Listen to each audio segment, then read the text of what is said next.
Okay. In the last session, we talked about the process of translation and we are discussing the differences between the prokaryotic translation versus the eukaryotic. What I said in prokaryotic translation, whatever mRNA you get by transcription, and depending upon where is the start codon and where is the stop codon, that entire portion between the start and the stop will be transcribed into a protein. However, in case of eukaryotes, the mRNA that is obtained by transcription, that contains alternate segments. One segment, if it codes for amino acids, the next segment does not have any function. Okay. So, it contains, that means it contains what are you can call as junk sequences, means that is not required to make the protein. So, basically in eukaryotes now you have, this is suppose the mRNA. So, it has got different segments and some of the segments are functional segments, means I can call they are functional. That means, this is what is code for protein, this is what is code for protein, this portion codes for a protein, but this is not, this is not and this is not. So, now this has to be processed, and this junk portion which is not coding for any amino acid, that has to be removed and then the pieces have to be again stitched together. Okay. So, basically what happens now, you have to stitch the pieces that are basically, suppose this is A, this is portion B, C, D, E, F. So, you have to remove the B, D and F from it and you now join A with C and with F. This is the one which will now uninterruptedly code for the different amino acids in a protein. Now, this mRNA is what is called mature mRNA. That means, from this now you can synthesize the machinery can synthesize the protein, and this is what is called immature or pre-RNA. You can call immature or pre-mRNA, and this can be called as fully functional mRNA. Okay. So, now this part is what is called the functional part is called exon, and this part is what is called intron. So, that means what is your pre-mRNA, which contains of intron and exon. Okay. So, now to make the actual RNA which will be translated into proteins, you have to take these introns out and then add all the exons one after another. Okay. So, that is some complication that is present in the eukaryotes. The question is, who does this type of splicing? This is nothing but splicing, that you are splicing out this B, you are splicing out this D segment, you are splicing out the E segment and then joining the remaining, that means the remaining exons. Okay. This is done by what is an enzyme like molecule spliceozyme, spliceozyme S, oh sorry, SPLCO, spliceozyme.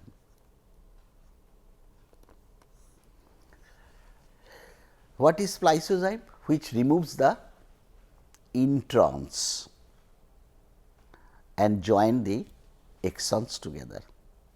Okay. Interestingly, I also should have told you earlier, but now this is the occasion where I can mention this, that remember this translation process the reaction that takes place is a trans acylation, OCO, one amino acid NH2 attached to a tRNA, then another tRNA has this OCO R2 NH2.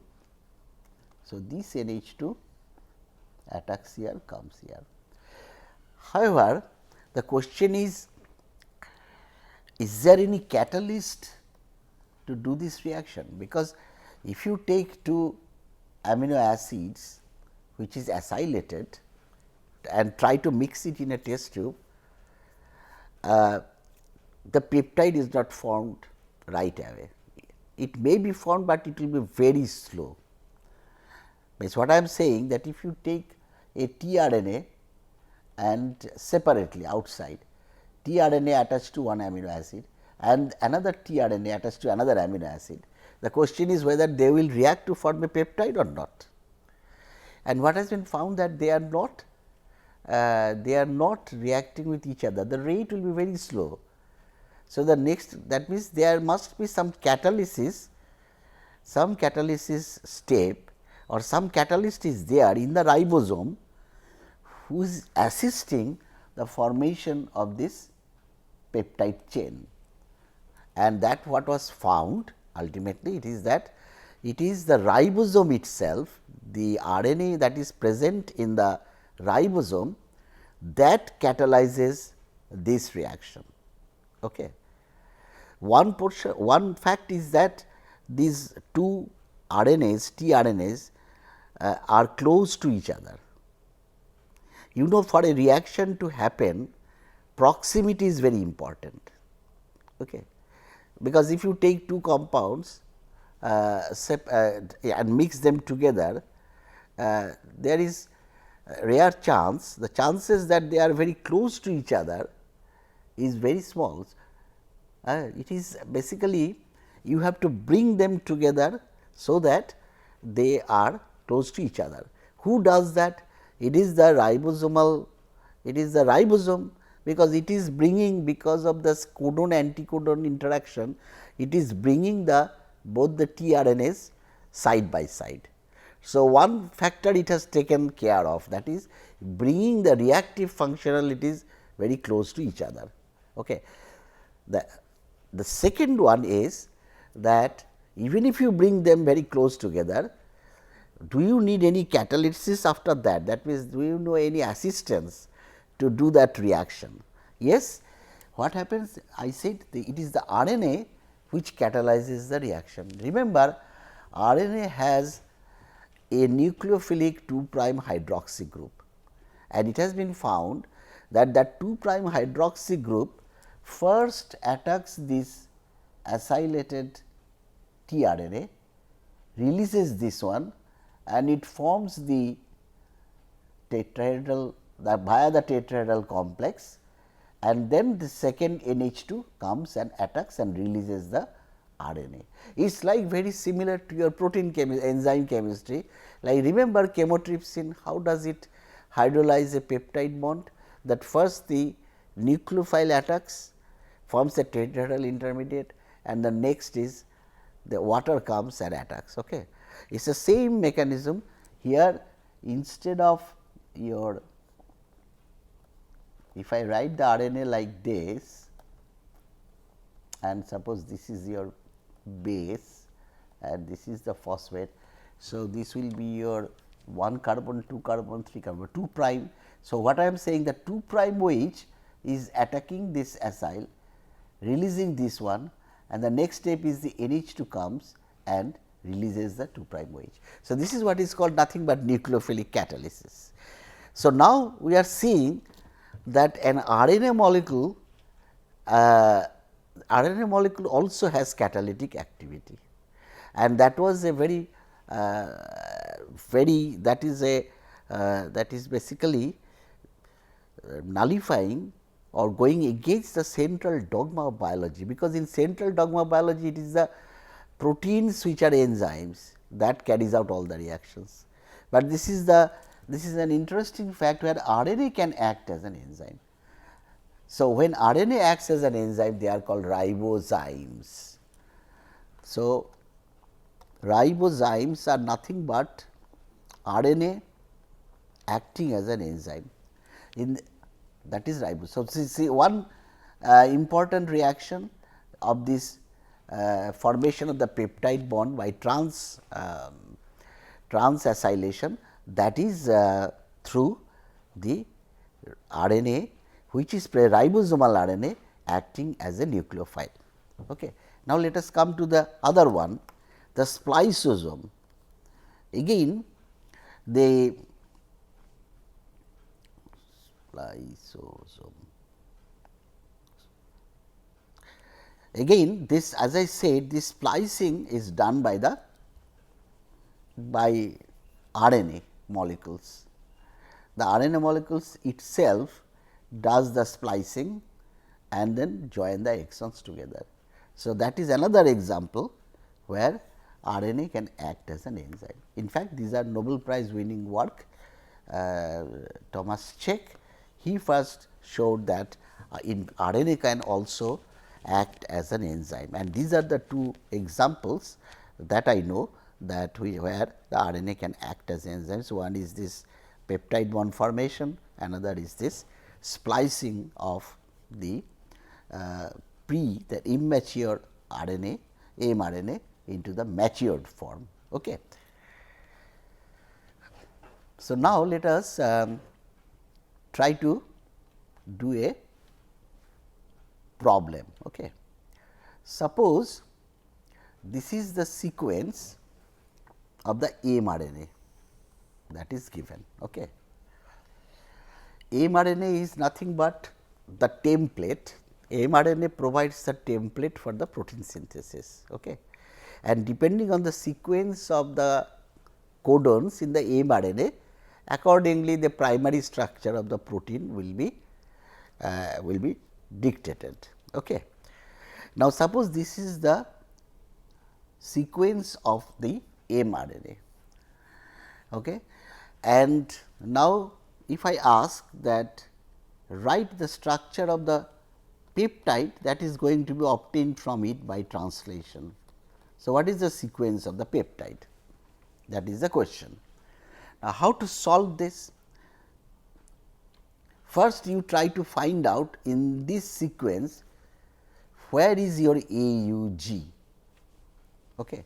Also, think of this, this is 5 prime to 3 prime. If it is written in the wrong direction, then you have to start from the right to the left. Okay. So, this is 5 prime to 3 prime. So, you start, where is your start codon? Remember, all these translations starts with AUG, with a methionine. Okay. So, that means your first codon or first amino acid should be methionine. What is the second amino acid? That depends upon what codes, what AUG codes for. That is what will be your second amino acid. So, for that you need the genetic code. Okay. What was that? AAG. So, let us go to the code, let us see, that will have a practice of how to read the genetic code. Where is that genetic code? Let me see. So, AAG, A and G. So, AAG is here. So, it will be lysine, you can see. So, that means the second one will be a lysine. So, in that way you can proceed.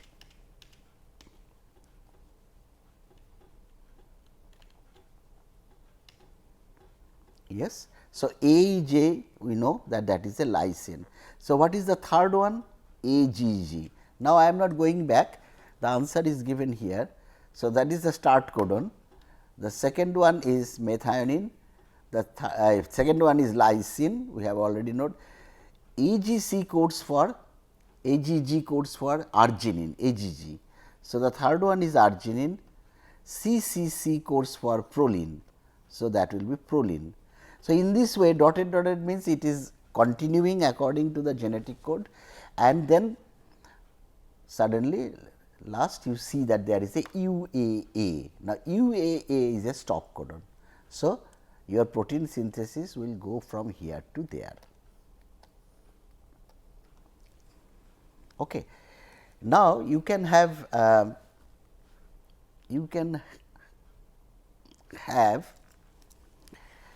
I told you that before the first tRNA comes, the mRNA has to bind. There is a binding site in the small ribosomal unit. That is where the RNA binds, and then they look for where is the first AUG. Suppose I have a, so this is your, in this case this is your RNA binding site. The binding site present in the ribosomal subunit on which the mRNA binds, that is the anchoring. Okay. Now, why it is important?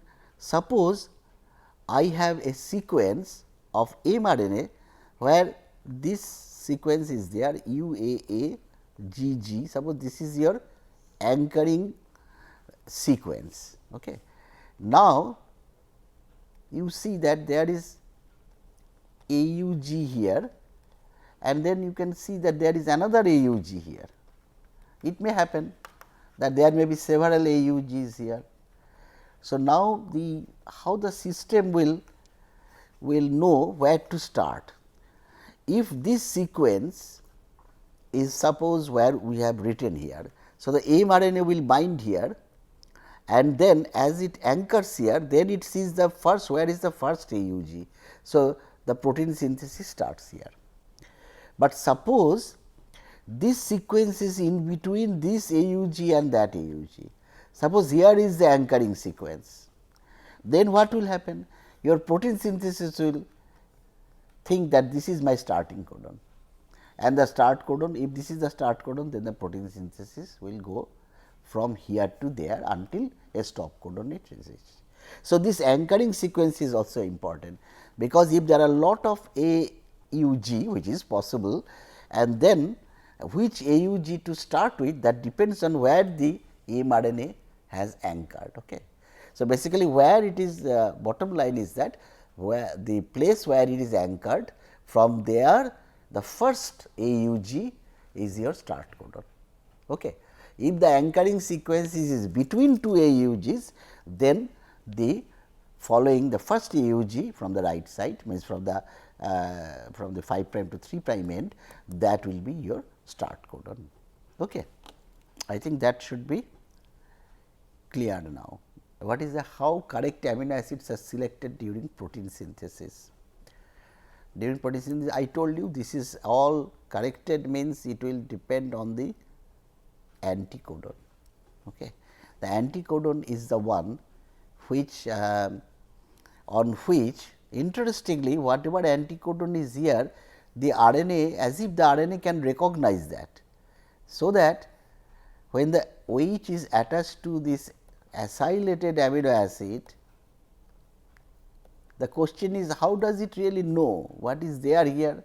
Is basically when we walk, if there is any small needle which pricks into our leg, immediately I know, because you can think that my head is the realizing point. So, immediately I know that there is something, a needle which has stuck in my foot. Okay. And from there you can tell that, but the message comes to the top. So, as if this is very similar to the human body. See, whatever it is here, the sequence, that is called the anticodon sequence, immediately this this top point knows that what is here, and then accordingly it puts the amino acid. Okay. There is actually an enzyme which does this job, this acylation. Okay.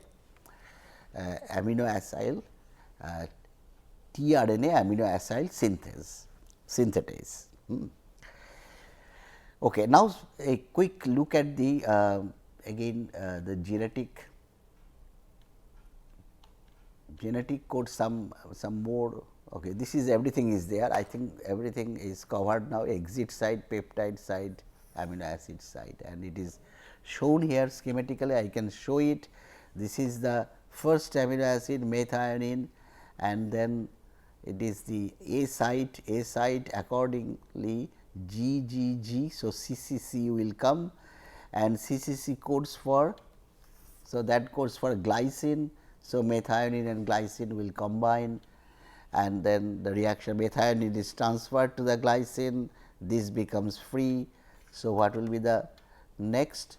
Next is it goes to the exit site, that moves, slides down, it moves, and ultimately that is released and that comes to the P site. So, the next A site is free. So, according to the sequence here, the next protein will next tRNA will come. Now, some little bit some consequence of this, that if this all these processes, like if you can stop the replication by a small molecule, then what will happen? Cell division will not occur. If you can stop transcription also, that problem, because this is a vital process, replication, transcription, translation. If you can find a small molecule which can stop any one of these processes, and that molecule, if it is selective to an invading organism, then what will happen? That you can find a that small molecule can act as a drug. I give you a simple example, that bacteria is a prokaryote. So, prokaryotes they do not need any splicing, their mRNA does not need any modification. Okay. So, mRNA goes and binds to the ribosome. Now, if you have a small molecule which binds to the, suppose which binds to the A site or P site or exit site, if some molecule binds there, then what will happen? This shifting will not take place, because your sites are already occupied by small molecules, and that can give rise to death of these prokaryotic organisms. And there are many antibiotics which work on this principle, but that will be covered under the, but I just mentioned here that point, that there are many scope by which drugs can be designed which can stop this transcription, translation processes. Okay. A quick word about the genetic code, because you see that genetic code is having 64 codons, okay, but we have 20 amino acids. So, if we have 20 amino acids, that means many codons here are coding for the same amino acid. If you look here, say UCU codes for a serine, UCC codes for a serine, UCA also codes for a serine, UCG is also code for a serine. That means, this is what is called degeneracy of the codon. So, many of the codons are degenerate. Degenerate actually is a word used many times in describing the orbitals in connection with the MO theory. Okay. That degenerate means that the codons which are coding for the, they are different codons, but they are coding for the same amino acid. Like serine, I could see serine has 4 codons here and also 2 here. So, you see degeneracy of serine is very high, 6 codons which codes for serine, and but there are only very few, only 2 amino acids in fact, which has got a single codon, and one is AUG, and that is very you can extrapolate your thinking that there should be one codon for methionine, because that is the start codon.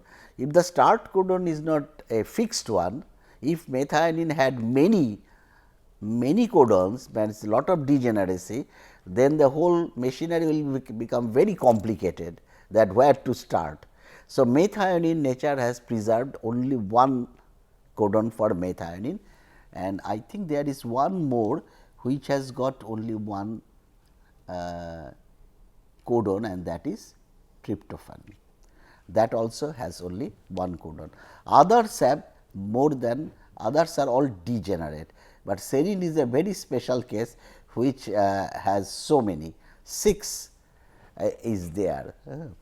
There may be 4, like I could see leucine, you see there are leucine also has 6 codons codes for leucine, and this is very important. The number of the degeneracy is very important aspect to consider when we try to make copies of DNA utilizing the genetic machinery. Okay. So, basically what we have done now, we have finished the replication last time, we have finished the transcription, and then we have also covered the translation process. There may be several problems that can be given on these 3 ones, very interesting problems. We will do the problem solving at some point once the biochemistry part of it, the biology part of it is done, then we will have a quick brush of all the whatever concepts we have covered, and then we will go to the medicinal chemistry. Okay. I think that is next. Our next topic will be, I can give a brief introduction, and next time we will do that. The next topic is basically that how to, if I have a, I know that if I have a piece of in bacteria or in living organism, if you have DNA, double stranded DNA, that will be copied via the RNA and ultimately transferred to protein. But many times, suppose in this room, I am sitting here, nobody is here, but somebody has come earlier in this room, and suppose I want to know who has come before me in this classroom. How to know that? I will search for any body material which is present in this room. One body material which is likely to be present is a piece of hair falling, usually hair 1 or 2 hairs usually fall. So, I can get a piece of hair from the person who has entered last. Okay.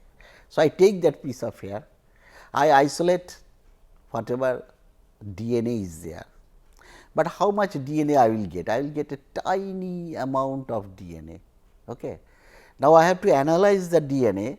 Basically, what I want to know, who has come here. So, I have to analyze the DNA, that means, I have to get the DNA sequence, and then whoever is in my suspect list, I will check the DNA sequence there, and then I will match, and then from that matching I can tell who has actually come.